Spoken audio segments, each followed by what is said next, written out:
लवकरात लवकर न्याय मिळाला पाहिजे.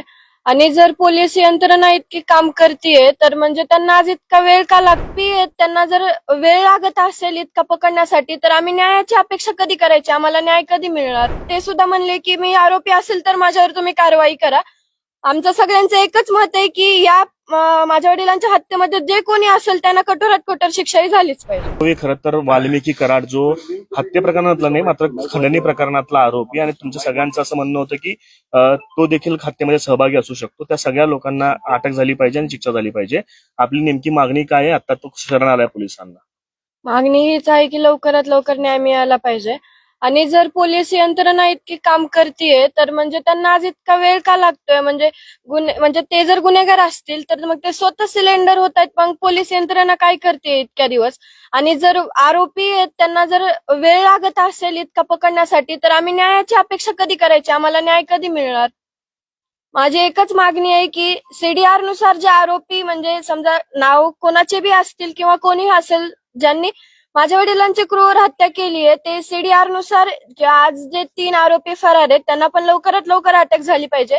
आणि सीडीआर नुसार जे आणखी आरोपी निघतील त्यांना पण तुम्ही लवकरात लवकर अटक करा. आणि पुढील तुमची कारवाई आहे ती चालू करा आणि लवकरात लवकर माझ्या वडिलांना आम्हाला न्याय मिळवून द्या एवढीच अपेक्षा करतो. आता खंडणी प्रकरणामध्ये वाल्मिकी कराड आरोपी आहेत आणि ते खंडणी प्रकरणासाठी सरेंडर झालेले आहेत, पण हत्येशी त्यांचा अजून संबंध नाही असं ते स्वतः म्हणतायत. त्याबद्दल तुमचं काय म्हणणं आहे?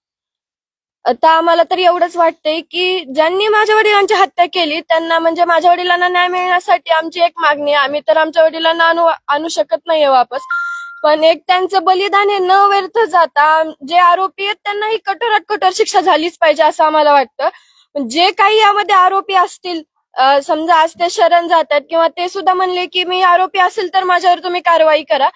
आमचं सगळ्यांचं एकच मत आहे की या माझ्या वडिलांच्या हत्येमध्ये जे कोणी असेल त्यांना कठोरात कठोर शिक्षाही झालीच पाहिजे. 3 आरोपी जे होते जे हत्या प्रकरणातले ते अजूनही फरार आहेत. त्यांच्या बाबतीत अजून कुठलीही माहिती आली म्हणजे शरण गेले तर कुठं अटक झाली अशी माहिती अजून नाही. ते अजूनही फरारच आहेत. त्या आरोपींना अटक करण्यासंदर्भात काही मागणी करणार आहात?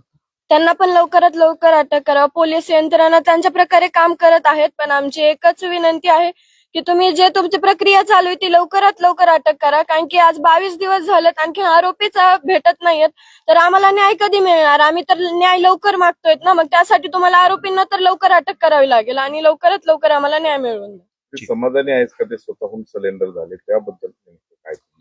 आता ते खंडणीच्या प्रकाराचं तर मला काही माहित नाहीये, तर ते सिलेंडर होतात यामध्ये म्हणजे याबद्दल तर मी काही बोलू शकत नाही. पण फक्त जे आरोपी आहेत माझ्या वडिलांच्या हत्येमध्ये त्यांना अटक करून त्यांना कठोरात कठोर कारवाई झालीच पाहिजे.